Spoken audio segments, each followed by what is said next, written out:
let's head to our investigator, Dave Savini. He is in Broadview, and tense moments and a lot of police out there, Dave. Yeah, Erica, there was a massive police presence out here earlier today, but things are quieting down now. A new team, a fresh team of state police officers has just arrived on the scene. But take a look behind me on 25th Avenue.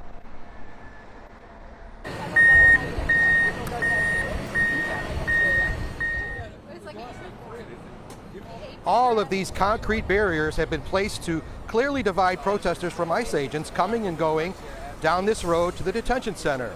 Illinois State Police showed up with huge display of force that we've never seen before and really took control. Also assisting was the Cook County Sheriff's Office and numerous other suburban departments. Tensions, of course, seemingly higher because Secretary of the Department of Homeland Security, Kristi Noem, was here. Within the last 30 minutes. Earlier, police formed a line keeping protesters back. A special team of officers dressed in all black and riot gear marched in and helped control the crowd. The village of Broadview shut down the municipal building about noon today, and the police chief has not returned any of my calls to see if this was the kind of response or police support he had hoped for. Remember, Broadview asked for the state's help to handle all of the crowds and protesters out here. The scenes out here over the last few weeks have been heated with federal officers firing projectiles and using tear gas at times, but so far, none of that happened today. We're standing by, live in Broadview. Dave Savini, back to you, Erica. Dave, thank you. Now, protesters were arrested outside of the Broadview ICE facility as Department of Homeland Security Secretary Kristi Noem watched the situation from the roof of the building. Our Marissa Perlman is live outside the facility as well with more on that part of the story. Marissa.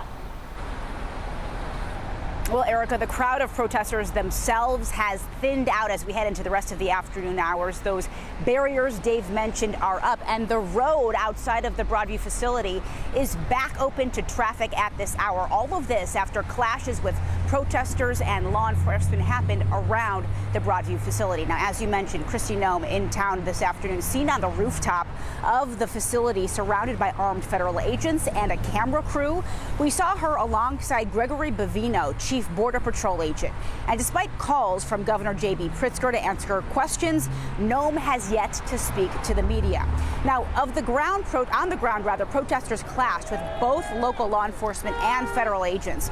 We saw several people taken into custody here. At least 5 have been arrested by either state police or Broadview police, some for aggravated battery to a police officer, others for resisting and obstruction.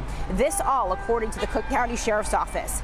Now, video from CBS Skywatch shows several people, at least a dozen of them, who were detained and lined up behind the Broadview facility early this morning. Now, it's not clear if any of these pictured here are the 5 people who have been formally arrested and charged. Now, among those arrested, we can now confirm that 36-year-old Iman Abdahali, a University of Chicago sociology professor.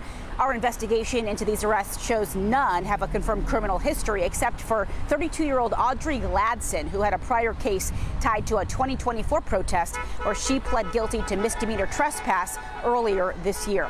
Now, this has all stretched out well beyond the ICE facility. Roads around 25th Street, where we are now, have been closed off all afternoon, restricting people who live in this neighborhood from giving them access to their homes. As we mentioned, that has been reopened here within the past hour or so.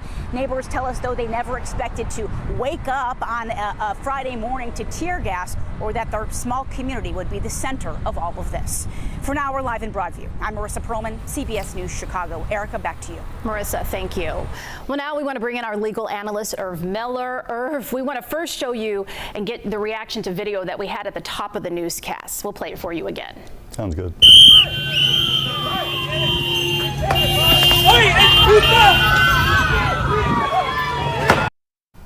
All right, so that was the scene in Logan Square today. What are your thoughts here? If we're analyzing the scene here, who is there, who is not? Protesters, do you see them? And what is that? What are the legal implications here? Well, first of all, somebody should be filing a case report with the Chicago Police Department to file charge against the person, the officer ICE agent attempted to get, throw the canister, but pretty much got himself as well.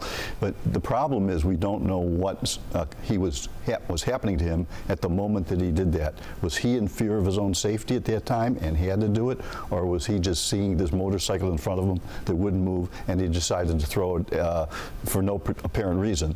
One is a violation of law if he didn't have a legitimate reason, being in fear of his own safety, but the other is you can't do it for no reason. You're committing an assault, and that's why I think that somebody, either the person on the motorcycle or some of the parents of these kids that were over there, may want to file a case report with the Chicago Police Department. And looking into evidence of whether there's other videos and that can support either side of the situation. Just to start an investigation. Right. Okay, let's turn to what's happening in Broadview at the ICE facility there. Protesters have been hit by pepper ball. There's been tear gas. The fences, we know, have been erected, some of it in public streets. And let's talk about the First Amendment implications here. So what is considered peaceful, legal protest versus what is not? The Constitution protects peaceful protest. You could yell, you could scream, you could do whatever it takes to have on your posters, and you could bring out all your neighbors, but what you can't do is violate state or federal law in doing a protest. There's a difference between peaceful protest and civil disobedience. And under federal law, you cannot impede or interfere or assault a federal agent. If you're assaulting a federal agent, that's actually a federal felony. And if you're impeding, trying to block the car from coming out or getting in front of an ICE agent and not letting him move, you're impeding. That's a misdemeanor in federal court. So you want to avoid doing something that could put an ICE agent in a position to put handcuffs on you and take you away. You want to do peaceful protest, not civil disobedience that is a violation of federal or state law. And we do want to say that in certain circumstances, there has been a question of whether there has been peaceful protests that have still resulted in arrests. And I know that our Dave Savini has talked about these erroneous 911 calls. If you could quickly take us through the timing of any legal procedures that could happen related to behavior that some people may think may be in violation of their rights.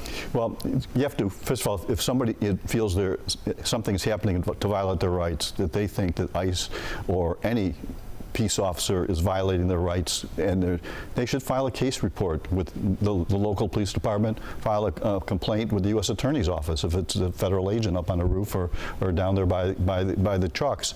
You can't, you don't want to end up in a situation where you have to explain what you did the next day to a federal judge because you're going to be locked up all night. So you don't want to be in that situation. But if you're, again, impeding or interfering with their official duties, that's not good, because you're going to get arrested, and you want to avoid that.